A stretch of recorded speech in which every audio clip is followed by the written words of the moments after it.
Hello दोस्तों, स्वागत है आप सभी का हमारे यूट्यूब चैनल सत्येंद्र गुरुजी पे। दोस्तों, इस वीडियो में हम आपके लिए मैथ के कुछ इंपॉर्टेंट प्रश्न लाए हैं जो आने वाले सभी परीक्षा RRB, NTPC, group D, ALP technician, RPF, SSC GD इत्यादि के लिए काफी इंपॉर्टेंट है।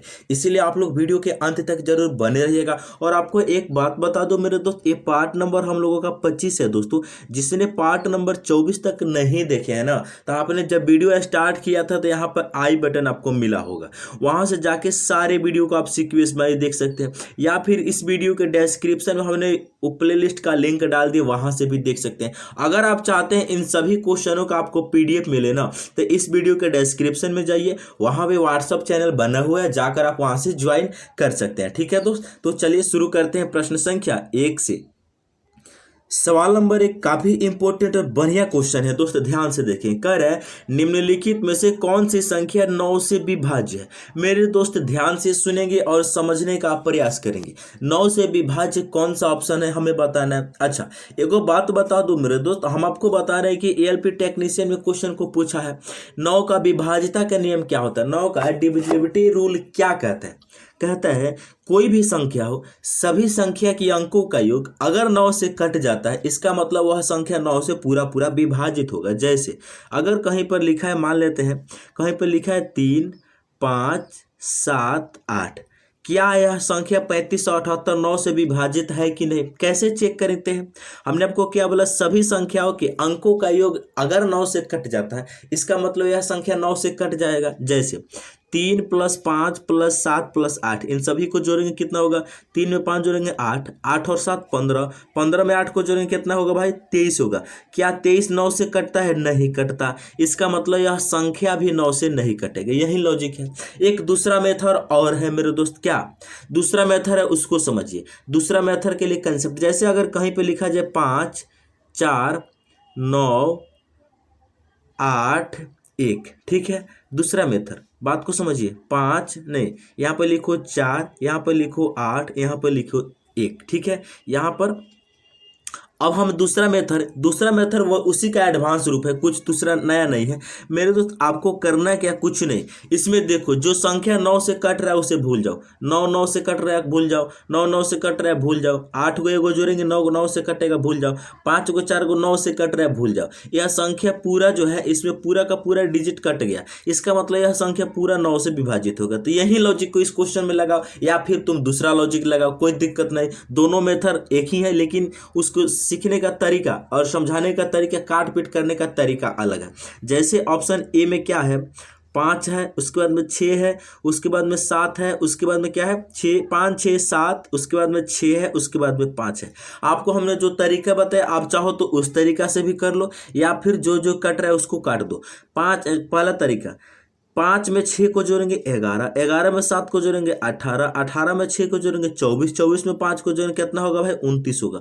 क्या 29 9 से कटता है, नहीं कटता। इसका मतलब यह संख्या भी 9 से नहीं कटेगा। लेकिन इतना लेंदी हम क्यों करेंगे, हम जब आपको बता दें जो संख्या 9 से कट रहा है उसे काट दो, ठीक है।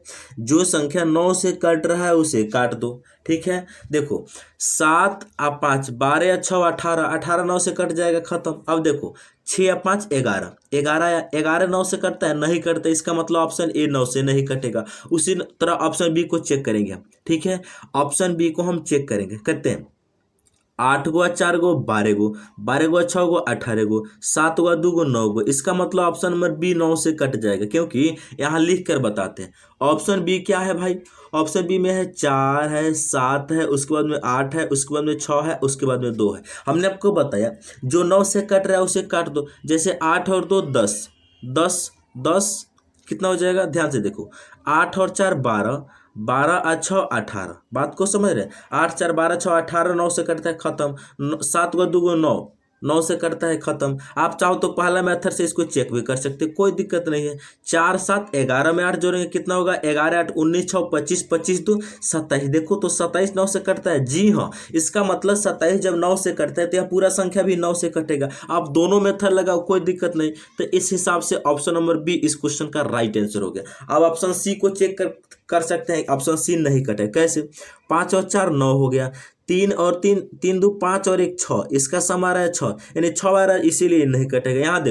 यहाँ देखो 8 और 4 12, 12 6 18, 7 5 12, 7 5 12, 12 कटता है 9 से नहीं कटता। इसका मतलब किसी भी तरह आप चेक करेंगे ऑप्शन बी ही आपका राइट आंसर होगा। उम्मीद है कि आप इस क्वेश्चन को समझ गए होंगे। आज के बाद कभी भी आपके सामने ऐसा क्वेश्चन आएगा ना 9 का विभाज्यता के नियम, तो चुटकी बजाते ही आप सॉल्व करेंगे। चलिए नेक्स्ट क्वेश्चन। अगला क्वेश्चन काफी इंपॉर्टेंट है, कह रहा है 1 से 100 तक की गिनती में, ठीक है, अंक दूध दहाई के स्थान पर कितनी बार आता है। बहुत बढ़िया सा क्वेश्चन है, प्यारा सा क्वेश्चन है, एनटीपीसी 2016 में पूछा गया। क्वेश्चन कह रहा है 1 से 100 तक जब हम गिनती लिखते हैं तो उसमें दहाई के स्थान पर 2 कितना बार आता है, यही बताना। मेरे दोस्त सबसे पहले आप जब 1 से दहाई का मतलब क्या होता है पहले इसको समझेंगे। अगर कहीं पे लिखा है 2 लिखा है, 1 लिखा है, इसको क्या पढ़ते हैं इकाई का अंक, इसको क्या पढ़ते हैं दहाई का अंक। वहीं दहाई के अंक पे 2 लिखा है। अगर कहीं पे 2 लिखा है और कहीं पे मेरे दोस्त 4 लिखा है, इसको पढ़ेंगे इकाई अंक, इसको पढ़ेंगे दहाई अंक। इकाई के स्थान पे 2 है, दहाई के स्थान पे 4 है।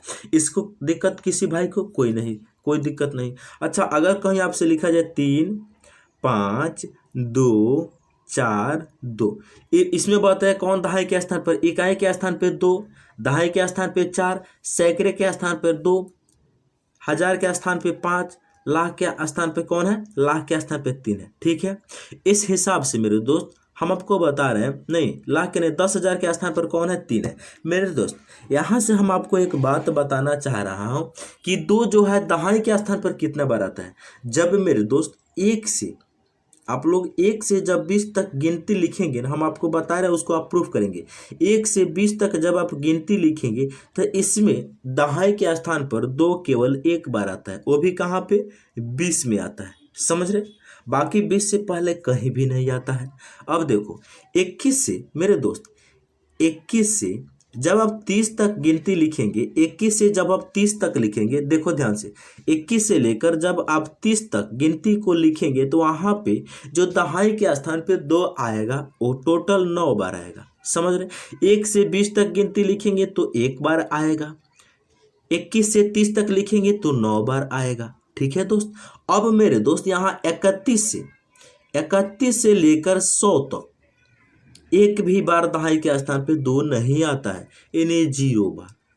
अब 1 से लेके 100 तक जोड़ना है तो 9 और 1 कितना हो जाएगा, टोटल हो जाएगा 9 और 1 10। तो यानी कि कुल मिला के बात ये रहा मेरे दोस्त कि 1 से लेकर 100 तक जब हम गिनती लिखेंगे तो दहाई के स्थान पर 2 केवल 10 बार आएगा। ऑप्शन सी इसका राइट आंसर हो जाएगा। उम्मीद है कि आप इस क्वेश्चन को समझ गए होंगे।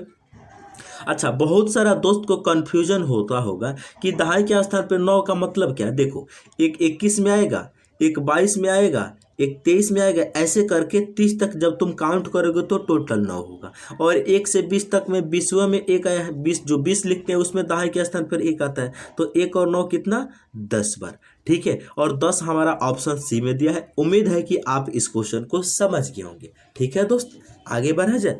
चलिए नेक्स्ट क्वेश्चन है आपके सामने। नेक्स्ट क्वेश्चन है, कह रहे वर्तमान में सीमा और रीमा की आयु का अनुपात 2:3 है। सीमा रीमा से 6 वर्ष छोटी है, तो 6 वर्ष बाद सीमा और रीमा की आयु का अनुपात होगा। एनटीपीसी 2016 का क्वेश्चन है। क्या क्वेश्चन है भाई, क्वेश्चन का लॉजिक समझिए। क्वेश्चन क्या रहा है, वर्तमान में सीमा और रीमा की आयु का अनुपात 2:3 है। सीमा को हम एस मानते हैं, रीमा को हम आर मानते हैं। ठीक है, इनके बीच जो प्रेजेंट में अनुपात दिया गया है, ना तो पहले और ना ही बाद में, प्रेजेंट यानी वर्तमान में इनके बीच उम्र कितना दिया गया भाई, ध्यान से देखेंगे। सीमा और रीमा की आयु का अनुपात कितना है, 2:3 है। बहुत बढ़िया कहा, कितना है भाई, 2:3, यानी कि 2:3 है। अब देखो क्वेश्चन के अकॉर्डिंग कह रहा है सीमा रीमा से 6 वर्ष छोटी है। सीमा रीमा से 6 वर्ष छोटी है। मेरे भाई यहाँ देखेंगे सीमा रीमा से अनुपात में कितना छोटी है, 1 छोटी है। आप बोलेंगे जी सर, अनुपात में कितना छोटी है, 1। अनुपात में 1 छोटी है, जबकि क्वेश्चन के अकॉर्डिंग 1 का वैल्यू कितना दिया है, 6 वर्ष, यानी कि 6 ईयर्स। हम लोगों से क्या पूछा जा रहा है भाई, हम लोगों से पूछा जा रहा है तो 6 वर्ष बाद सीमा और रीमा की आयु का अनुपात क्या होगा। मेरे दोस्त ध्यान से देखेंगे। सबसे पहले आप प्रेजेंट में जाने कि सीमा कितना साल की है और रीमा कितना साल की है। एक का वैल्यू 6 है तो 2, इस 2 का अनुपात में वैल्यू निकाल देंगे तो सीमा का आ जाएगा, इस 3 का निकाल देंगे तो रीमा का आ जाएगा। समझ रहे हो। तो एक का वैल्यू 6 है तो 2 का कितना हो जाएगा, 6 दूनी 12 वर्ष। समझ रहे हो, 12 वर्ष हो जाएगा। अच्छा, रीमा का कितना हो जाएगा, 6 तिरकी 18 वर्ष। समझ रहे हो। इनके बीच अनुपात बताना है, यानी सीमा और रीमा के बीच अनुपात बताना है। तो 12:18। अब देखो 6 से इसको काटोगे तो 3 बार में, 6 से इसको काटने, 6 से बोल रहे हैं, 6 से इसको काटोगे तो 2 बार में, 6 से इसको काटोगे तो 3 बार में। 2:3 इसको, नहीं नहीं नहीं नहीं मेरे दोस्त, हमने गलत बता दिया, गलत बता दिया। ध्यान से देखेंगे, ये जो है ये प्रेजेंट का आया हुआ है। क्या है, प्रेजेंट का है।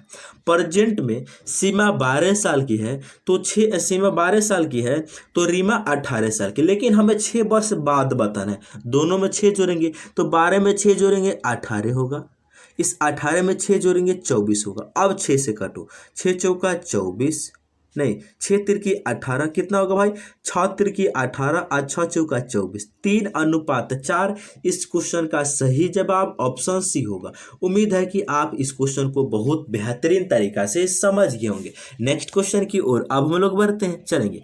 नेक्स्ट क्वेश्चन क्या कहता है, अगला क्वेश्चन काफी इंपॉर्टेंट, मोस्ट इंपॉर्टेंट क्वेश्चन है दोस्त, बहुत प्यारा सा क्वेश्चन है। इस क्वेश्चन को बताने से पहले आपको एक मैं कंसेप्ट दूंगा।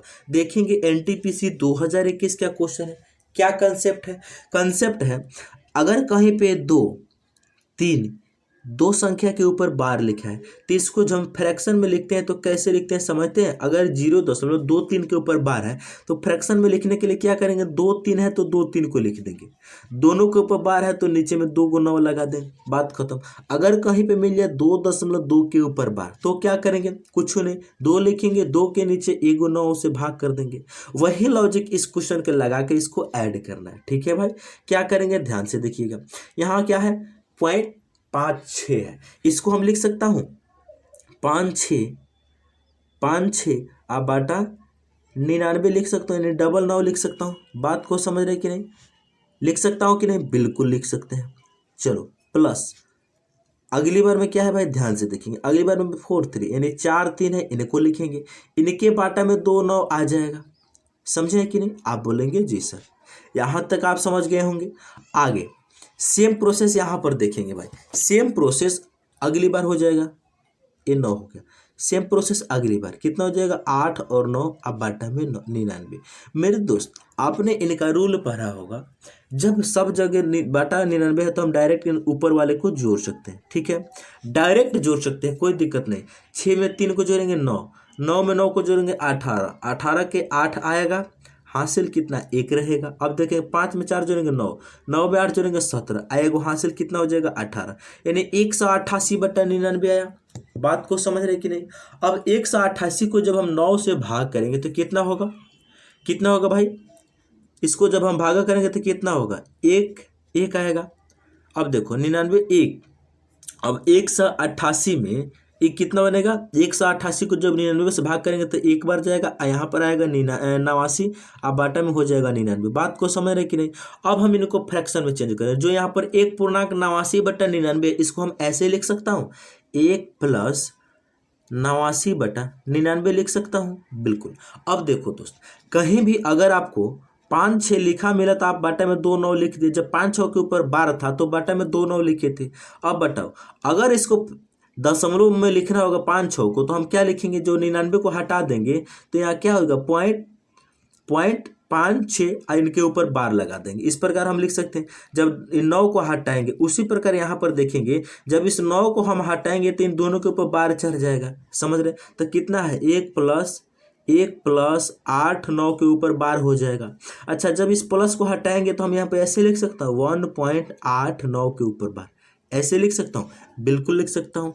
ऐसा ऑप्शन सी में दिया है, तो इस क्वेश्चन का सही जवाब ऑप्शन सी होगा। उम्मीद है कि आप इस क्वेश्चन को समझ गए होंगे, कैसे करना है वो भी समझ गए होंगे। चलेंगे नेक्स्ट क्वेश्चन। अगला क्वेश्चन है, ए अकेला एक काम को करता है 3 दिन में समाप्त कर सकता है, बी अकेला इसी काम को 7 दिन में समाप्त कर सकता है। यदि ए और बी मिलकर 2 दिन काम करते हैं तो काम का कितने हिस्सा शेष बचेगा। देखो ध्यान से, ए जो है, ए अकेला किसी काम को करता है। सबसे पहले इस टैग को मिटाते हैं, टैग को मिटाते हैं दोस्त, ध्यान से देखिए ताकि अच्छे से मैं समझा पाऊँ। मेरे दोस्त ध्यान से सुनेंगे और समझने का प्रयास करेंगे। क्वेश्चन के अकॉर्डिंग यहाँ पर क्या होगा देखेंगे। ये जो है किसी काम को करता है तो 3 दिन में खत्म कर देता है, समझिए। एज कितने दिन में खत्म कर देता है, 3 दिन में।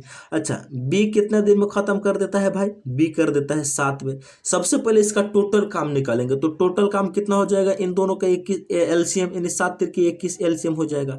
अब देखो दोस्त, 7 से इसको भाग देंगे तो 3 बार में जाएगा, 3 से इसको भाग देंगे तो 7 बार में जाएगा। अब देखो, ए जो है एक दिन में 7 यूनिट काम करता है, बी जो है एक दिन में 3 यूनिट काम करता है। इस क्वेश्चन का मतलब यही हुआ। तो क्वेश्चन के अकॉर्डिंग क्या करें, दोनों मिलकर 2 दिन काम किए, तो ए एक दिन में 7 करता है, बी एक दिन में 3 करता है। 7 3 10, दोनों मिला के एक दिन में कितना काम करते हैं, 10। तो 2 दिन किए हैं तो 2 से गुना कर देंगे 10, 10 दूनी कितना 20, यानी 20 काम हो गया।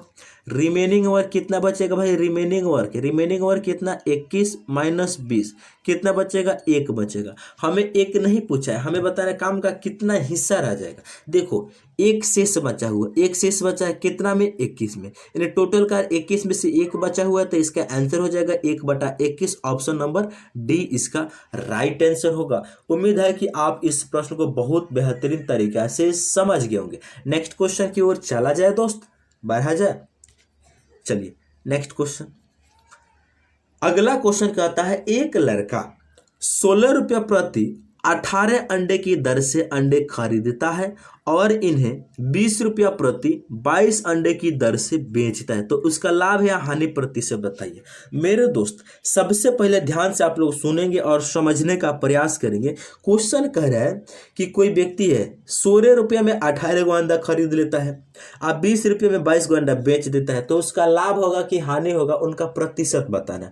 मेरे दोस्त इस प्रकार के जो क्वेश्चन है पहले वाले प्रीवियस वीडियो में हमने बहुत करा रखे हैं, 2-3 वीडियो में लगभग कराए थे। आप जाके सारा वीडियो को प्लेलिस्ट उठाइए, वहां से सीक्वेंस बाय देखिए, सारा क्वेश्चन आपको मिल जाएगा कैसे इसको सॉल्व करना होता है। चलेंगे हम डायरेक्ट सॉल्व करते हैं। इसका ऑप्शन को आप नोट करेंगे, option A 23/11, option B 23/11, option C 25/11, option D 78/11। इसको आप नोट करेंगे दोस्त।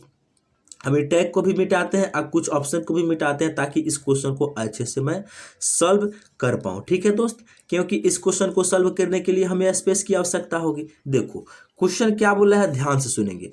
क्वेश्चन बोला है दोस्त, क्या बोला है कि एक लड़का 16 रुपये में 18 अंडे खरीदता है, तो आपको क्या करना है, पहले वस्तु लिखना है। पहले क्या लिखना है, वस्तु, अब बाद में लिखना है रुपया। ये बात को हमेशा याद रखेंगे। क्या कर रहे हैं, 16 रुपये में 18 अंडे खरीदता है, यानी 18 गो अंडा खरीदता है, समझ रहे हैं। 18 गो अंडा खरीदता है कितने रुपए में, 18 गो अंडा खरीदता है 16 रुपये में, तो यहाँ पर रुपया आ जाएगा। बहुत बढ़िया, यानी वस्तु पहले रुपया बाद में। खरीदता है इसका मतलब सीपी रहा होगा, सीपी मतलब कॉस्ट प्राइस क्रय मूल्य। अब देखेंगे एसपी, एसपी का मतलब विक्रय मूल्य। सबसे पहले यहाँ भी वस्तु लिखेंगे, 20 रुपये में 22 गो अंडा खरीदता है, 22 गो अंडा खरीदता है वो कितने रुपये में, 20 रुपये में। रुपया को हमेशा बाद में लिखना है, ठीक है। हमारा दूसरा कंसेप्ट क्या कहेगा दोस्त, इसको नीचे से ऊपर गुना करके यहाँ पर लिख देना, ऊपर से नीचे गुना करके यहाँ से यहाँ पर लिख देना, ठीक है। 16 गुना 22 करेंगे कितना होगा, 16 दूनी 32 के 2 हासिल कितना, 3 16 दूनी 32 और 3 35, यानी 252 रुपये में वो वस्तु को खरीदा है। बेचा कितना में, 18 गुना 20, 18 दूना 36, 360 रुपया। अब यहाँ से आपको क्वेश्चन समझ में आया गया होगा। देखो कोई चीज उसने 352 रुपये में खरीदा और 360 रुपये में बेचा, उसको लाभ कितना हुआ, 8 रुपया का लाभ हुआ है, ठीक है। हमें प्रॉफिट प्रतिशत निकालना है, लाभ हुआ है तो प्रॉफिट 8 रुपया। किस पे भाई, प्रॉफिट प्रतिशत निकालना है, किस पे, 8 रुपया का लाभ हुआ है, केकरा पे, ध्यान से देखिए, 8 रुपया का लाभ हुआ है किस पे, 352 पे। 100% पे कितना होगा, प्रतिशत, 100% से गुना कर देंगे। प्रॉफिट हुआ है तो प्रॉफिट परसेंट। अब देखो दोस्त इनका आंसर, इसको जब हम काटेंगे पीटेंगे कितना होगा, ध्यान से देखेंगे। 8 से जब हम इनको काटेंगे, 8 है कम 8, 8 से इसको काटेंगे कितना बार में जाएगा, 8 चौका 32, यहाँ से 8 चौका 32, 3 जाएगा फिर से 8 चौका 32, 44 बार में, यानी 100/44। इसको हम 4 से काटेंगे तो 25 बार में जाएगा, 44 को 4 से काटेंगे तो 11 बार में जाएगा, यानी 25/11 इस क्वेश्चन का राइट आंसर होगा। प्रॉफिट प्रतिशत किस ऑप्शन में दिया है भाई? 25/11% लाभ ऑप्शन सी में दिया है। उम्मीद है कि आप इस प्रश्न को बहुत बेहतरीन तरीका से समझ गए होंगे। आप ऑप्शन पे डिपेंड ना हो, ऑप्शन पे फोकस ना करें, क्वेश्चन के लॉजिक पे फोकस करें, कैसे किया है और कैसे करना है। ठीक है दोस्त, चलेंगे नेक्स्ट क्वेश्चन की ओर बढ़ा जाए। चलिए नेक्स्ट क्वेश्चन क्या कहता है दोस्त, कह रहा है 16,900 का वर्गमूल बताइए। बहुत आसान क्वेश्चन है, ग्रुप डी 2018 का क्वेश्चन। क्या है? 16,900, जैसे यहाँ पे 16,900 है, इनका वर्गमूल बताना है, यानी रूट अंडर निकालना है। मेरे दोस्त अगर आप थोड़ा देर के लिए इन दो जीरो को हटा देते हैं, चलो इसको अलग से लिख लेते हैं। अगर आपको खाली मिला होता 169 लिखा होता तो इसका वर्गमूल क्या होता? मेरे दोस्त वर्गमूल का मतलब होता है, यहाँ पर कितना छिपा होता है? कुछ नहीं होता है, तो यहाँ पे 2 होता है। ठीक है, क्या होता है? 2 होता है। तो आपको बीच में कुछ ऐसा नंबर सोचे जिनको 2 बार मल्टीप्लाई करने पर 169 आता है। ऐसा नंबर बताएं जिनको 2 बार गुना करने पर 169 है। 2 बार क्यों गुना करते हैं? क्योंकि यहाँ पर 2 होता है, इसीलिए। ऐसा कोई नंबर जिनको 2 बार गुना करें तो 169 आएगा, तो आप बोलेंगे 13। 13 का गुना 2 बार करेंगे तो 169 आएगा। उसी प्रकार यहाँ पे 2 गो जीरो है, तो 2 जीरो को अगर आप भूल जाते हैं, केवल 169 अगर होता तो इसका वर्गमूल 13 आता। और यहाँ पे 2 जीरो है ना, तो नीचे में आके 1 जीरो लग जाएगा। समझ रहे हैं कि नहीं? नहीं समझे? बचपन में हम भी नहीं समझे थे। देखो हमने आपको क्या बता रहे हैं, अगर ये जीरो नहीं होता तो 169 का वर्गमूल केवल 13 आता।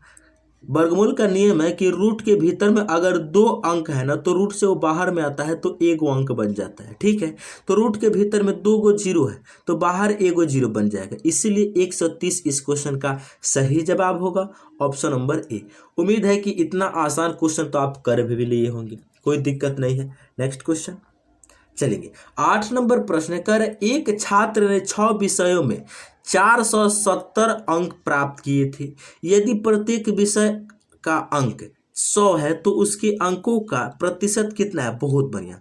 आप अगर आप 10वां पढ़े होंगे तो आपको प्रतिशत में अनुपात बता रहा होगा। तो वही बात है कि एक आदमी है, मतलब एक छात्र है, 6 विषय है, उसमें से 470 अंक उसने प्राप्त किए हैं। प्रत्येक विषय 100 अंक की है, तो कितना प्रतिशत अंक प्राप्त किए हैं? तो प्रतिशत निकालने के लिए क्या करेंगे भाई? देखो 470 अंक प्राप्त किए हैं तो हम इनको ऊपर लिखेंगे, बहुत बढ़िया, बटा एगो विषय है कितना? 100 अंक का। टोटल विषय है कितना? 6। टोटल विषय है कितना? 6। एगो है 100 अंक का, तो दोनों को गुना कर देंगे तो 600 हो जाएगा, यानी 600 का परीक्षा में 470 अंक उसको प्राप्त होता है। टोटल को नीचे लिखते हैं, जितना आया उसको ऊपर लिखते हैं, प्रतिशत में बदलना है इसीलिए 100% से हम गुना कर देंगे। अब हम काट पीट करेंगे। देखो इस 2 जीरो से इस 2 जीरो को काट सकता हूँ, बिल्कुल सही कहा आपने। चाहो तो ऐसे काटो, ऐसे मत काटो। 1 जीरो से 1 जीरो खत्म, फिर 1 जीरो से 1 जीरो खत्म। समझ रहे हो?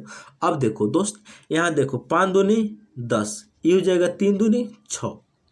क्या करना? 47 गुना 5 करके बाटा में 3 है, इसको गुना करो। 7 पचे 35 के 5 हासिल कितना? 3। 5 चौका 20 और 3 30, यानी 235% आ गया। जब हम इनको 3 से भाग करेंगे तो कितना बार मर जाएगा? 3 7 21, 2 चला जाएगा 25, 3 8 24, 1 बचा 6, पॉइंट लगेगा 10, यानी 333%। 78.333%, 78.333%। ऑप्शन सी इसका राइट आंसर होगा। मेरे दोस्त ऑप्शन नंबर डी को बहुत सारा दोस्त यहाँ पर टिक कर देंगे, लेकिन गलत हो जाएगा। ठीक है, क्योंकि ये भी 78 से दिया गया। उम्मीद है कि आप इसको भी समझ गए होंगे। चलिए नेक्स्ट क्वेश्चन।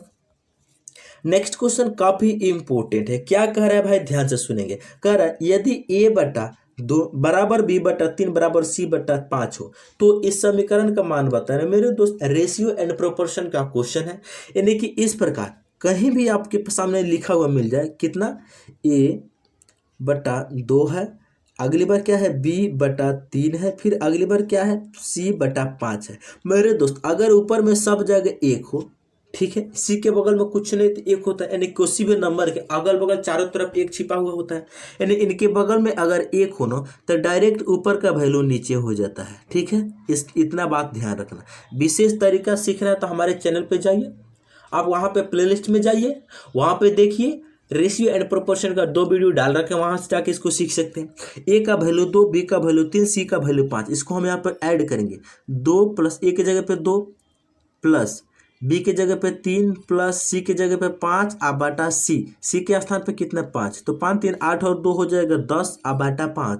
10 को 5 से डिवाइड करें कितना बार में, 2 बार में जाएगा। ऑप्शन ए इसका सही जवाब होगा। उम्मीद है कि आप इसको भी समझ गए होंगे। नेक्स्ट क्वेश्चन, चलिए अगला क्वेश्चन कह रहा है रवि शहर ए से शहर बी तक और ए से शहर बी तक और शहर बी से शहर ए तक की यात्रा 4 घंटे में तय करता है। यदि कुल यात्रा के दौरान औसत चाल इतना है तो शहर ए और बी के बीच की दूरी बताना है।